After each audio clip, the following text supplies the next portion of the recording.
누가복음 5장 33절부터 39절, 신약 97쪽입니다. 우리 같이 읽겠습니다. 그들이 예수께 말하되 요한의 제자는 자주 금식하며 기도하고 바리새인의 제자들도 또한 그리하되 당신의 제자들은 먹고 마시나이다. 예수께서 그들에게 이르시되 혼인집 손님들이 신랑과 함께 있을 때에 너희가 그 손님으로 금식하게 할 수 있느냐?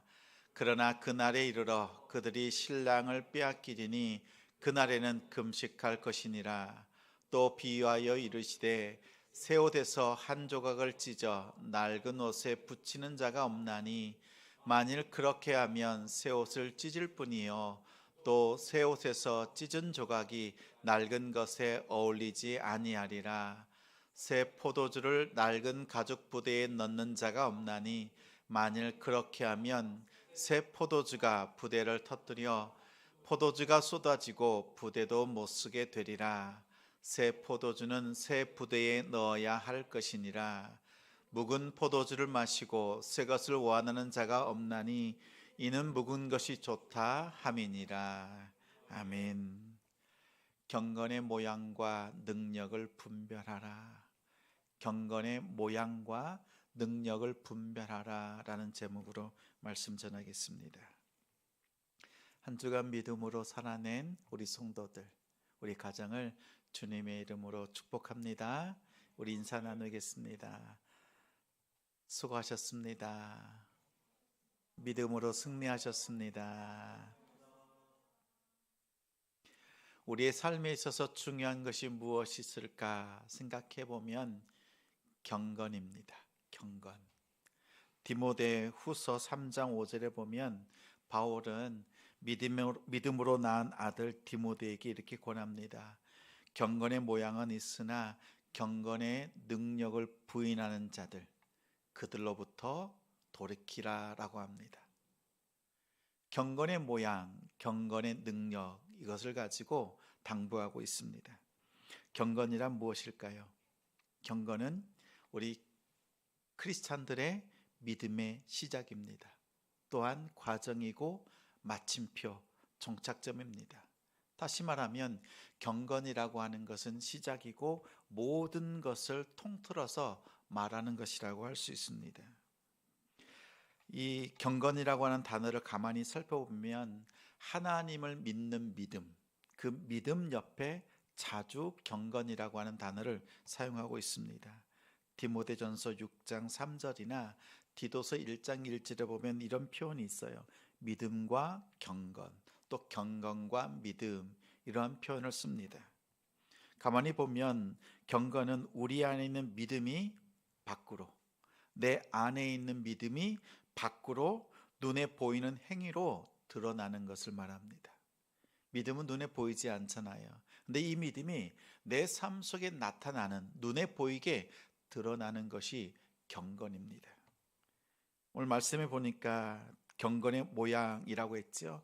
모양은 윤곽, 외관을 말합니다. 근데 보니까 오늘 디모데후서 3장 5절에 보면 경건의 모양과 능력을 대비하는 걸 봤을 때 그냥 외관이 아닙니다. 경건의 능력과 대비되는 의미에서 알맹이가 없는 껍데기, 쭉정이라고 할 수 있죠. 알맹이가 없어요.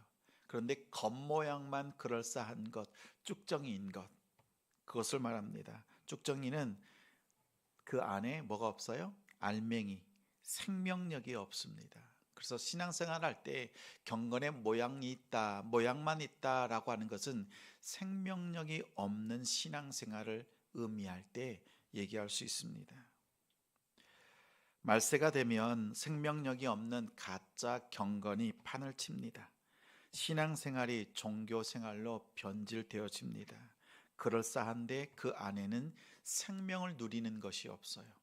종교생활은 열심히 하는데 그 안에 기쁨과 즐거움이 없는 신앙생활일 수가 있습니다. 제가 부교육자로 섬길 때 일입니다. 새벽에 새벽 기도를 인도하는데 1부, 2부가 있었어요. 대부분 일부 예배를 오세요. 2부 새벽 기도를 거의 오지 않았습니다. 좀 늦지막하게 출근하신 분들을 위해서 2부 새벽 기도를 준비했는데 거의 오지 않으셨어요. 근데 어느 날 한 분이 오셨어요. 머리가 희끗희끗하신 분이었는데 나중에 살펴보니까 들어보니까 70세 정도 되신 권사님이셨어요. 근데 이 권사님과 말씀을 나누면서 얼굴에 근심이 조금 있어 보여서 여쭈었어요. 새벽 예배를 드리다가 권사님은 어떠한 기도 제목이 있으세요? 오늘 권사님과 저 둘이니까 하나님 앞에 함께 기도했으면 좋겠습니다 라고 물었더니요, 이 권사님이 짧게 이야기합니다. 가정에서 불화가 있는 거예요. 아들, 며느리, 그리고 손자하고도요, 다툼이 있고 어려움이, 가정에 막 관계가 어려운 거예요. 그러면서 얘기합니다. 목사님, 왜 이런 어려움이 있는지 모르겠어요. 여쭤봤더니 신앙생활을요, 청년 때부터 40년 넘게 신앙생활을 했다고 하는 거지요. 그 이야기를 잠깐 주고받고 나누다가 제 마음속에 물어봐야 되겠다라는 마음이 한 문장의 생각이 났어요. 그래서 이렇게 물었습니다. 권사님, 40년 동안 신앙생활을 하셨는데 권사님은 예수님 만나셨어요? 이 한 문장을 물었어요. 그랬더니 권사님이 잠깐 멈칫하시더니요, 한참 펑펑 우시는 거였습니다. 3분, 4분 이렇게 조금 기다렸어요. 그리고 난 다음 권사님과 함께 기도를 하는데 먼저 이런 말씀을 하시는 거예요. 목사님, 그동안 저의 문제가 무엇인지를 몰랐어요. 오늘 깨닫게 되었습니다 라는 거였어요.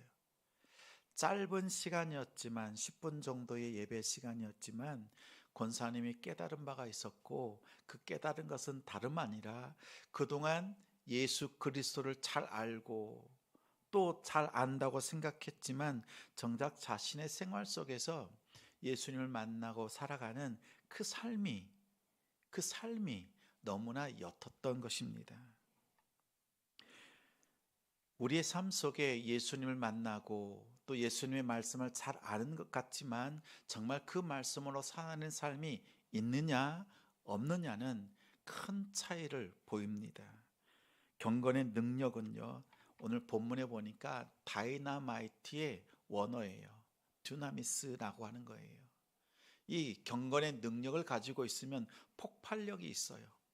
변화가 있을 수밖에 없다라는 것입니다. 경건의 생활화, 또 진리의 말씀 속에서 살아가는 것이 경건의 모양인 거지요. 예배를 드리면 예배에서 받은 그 말씀의 은혜를 가지고 여러분의 가정에서 살아내시는 거예요. 우리가 오늘 하나님 앞에 간절히 기도하잖아요. 하나님 응답해 주세요 라고 기도하죠. 그럼 하나님께서는 우리의 그 기도를 들으시고 누구를 통해 그 일을 이루어 가세요? 기도한 여러분을 통해서 하나님은 그 일을 이루어 가세요. 그럼 어떻게 해요?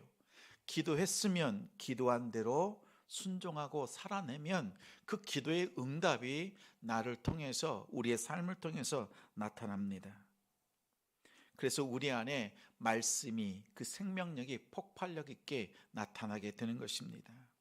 경건이라고 하는 것은 말씀을 대하는 태도에서 차이가 납니다. 경건의 능력이 있다는 것은 말씀을 어떻게 대하느냐에 그에 달려있다고 해도 과언이 아닙니다. 말씀을 대하는 데 있어서 두 가지로 살펴볼 수 있어요. 어떤 사람은 말씀을 인용합니다. 또 어떤 성도는요, 말씀을 적용합니다. 말씀을 인용한다는 것은 성경 구절을 있는 그대로 잘 알고 있어요. 그리고 그 말씀도 암송을 해서 마음에 자기의 것으로 소유하고 있습니다. 많이 알고 있어요. 줄줄줄 암송합니다. 근데 그 말씀이요, 자신 안에 그대로 있는 거예요.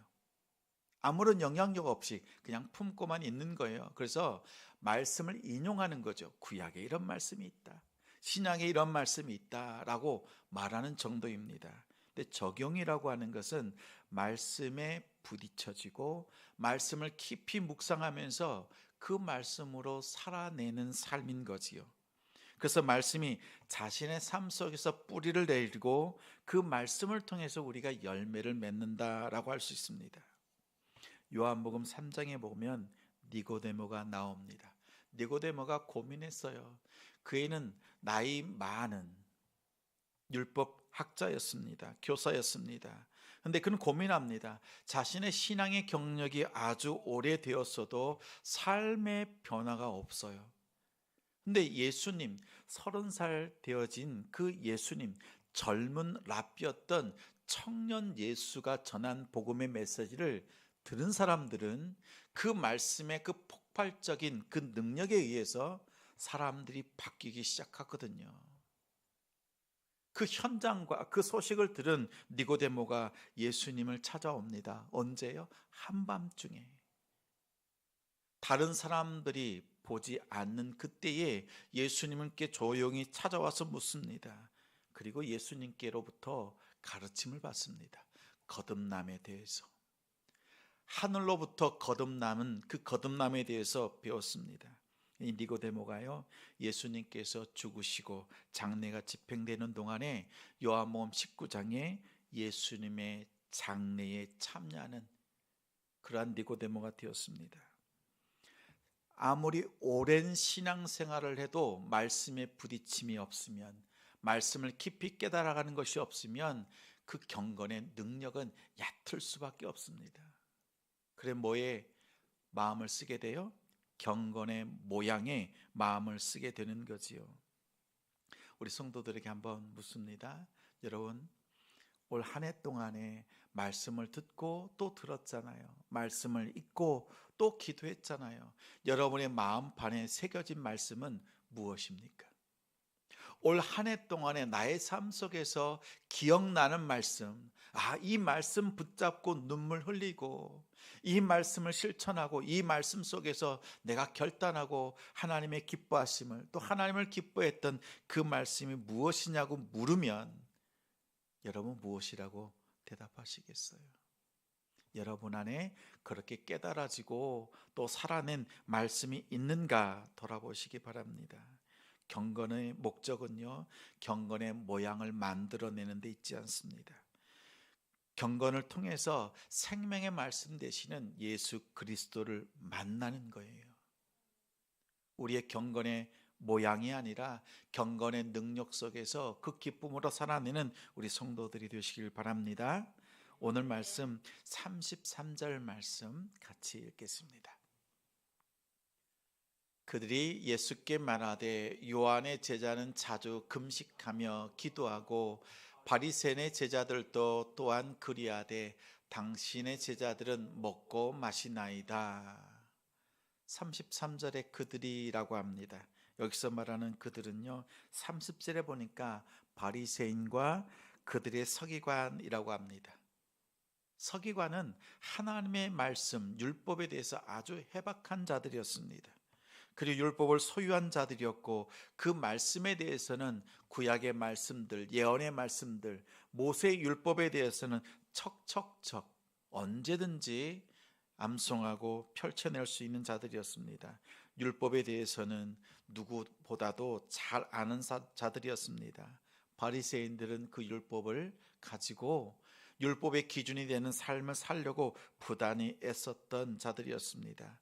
그들의 경건의 모양은요, 말씀해 보니까 금식과 기도였어요. 얼마나 하나님 앞에 경건의 삶을 사느냐라는 그 척도가 금식이었습니다. 얼마나 자주, 얼마나 길게 기도하느냐 이것에 달려 있었습니다. 그래서 자신의 경건의 모양을 맞추기 위해서, 드러내기 위해서 금식을 자주 했고 율법에 정한 것보다 더 많이 금식함을 통해서 자신이 경건한 사람이란 것을 나타내기를 원했습니다. 근데 율법을 통해서 무엇을 찾는 거예요? 하나님을 만나는 거지요. 하나님의 뜻을 알고 하나님의 나라와 하나님의 이름의 영광을 위하여서 살아가는 삶이어야 합니다. 그런데 바리새인과 서기관들은 그 금식을 통해서 자기 자신을 드러내는 데에 힘썼습니다. 그들이 예수님께 찾아와서 제자들에게 말합니다. 예수님의 제자들이 금식하지 않는 것, 또 기도하지 않는 것에 대해서 얘기합니다. 금식이라고 하는 것은 기다림의 표시입니다. 하나님의 나라가 아직 임하지 않았을 때, 그때 하나님의 임재가 없는 현실을 놓고 통곡하면서 슬퍼하는 것이 금식이었습니다. 근데 예수님께서 오셔서 뭐라고 말씀하세요? 34절 말씀 같이 읽겠습니다. 예수께서 그들에게 이르시되 혼인집 손님들이 신랑과 함께 있을 때에 너희가 그 손님으로 금식하게 할 수 있느냐? 예수님께서 자기 자신에 대해서 말씀하시는 거예요. 신랑으로 내가 이곳에 왔다라고 합니다. 이사야서 62장 5절에 보면 이런 말씀이 있어요. 마치 청년이 처녀와 결혼함 같이 너의 아들들이 너를 취하겠고 신랑의 신부를 기뻐함 같이 너의 하나님이 너를 기뻐하시리라. 하나님께서 신랑이 되어주신다라는 겁니다. 호세아서 2장 19절 20절 보면 내가 너에게 장가들어 영원히 살되 공의와 정의와 은총과 긍휼이 여김으로 너에게 장가들며 진실함으로 너에게 장가들리니 내가 여호와를 알리라.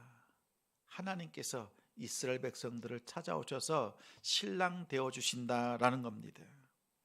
예수님은 자기 자신을 신랑으로 표현하고 있어요. 다시 말하면 예수님이 하나님으로서 이 땅에 오셨다라는 것입니다. 지금 너희가 금식하고 기도할 때가 아니라 하나님이 오셨을 때, 그토록 기다리던 하나님이 오셨을 때 너희의 경건은 금식과 기도를 끝내고 이 땅에 오신 하나님을 기쁨으로 맞이하는 것인데, 그들의 율법의 완악함, 마음 가죽에 딱딱해버린 그것 때문에요, 그 예수님을 품어내지를 못하는 거예요. 심지어 세례 요한의 공동체까지도, 바리새인들도 그러했습니다. 그때 예수님께서 바라보시면서 말씀하는 겁니다. 나의 제자들은 하나님을 만났고 그 기쁨 속에서, 즐거움 속에서 서 있다라는 것입니다. 예수님은 자신을 신랑으로 표현했습니다. 자기 자신이 하나님이라고 말씀하셨습니다.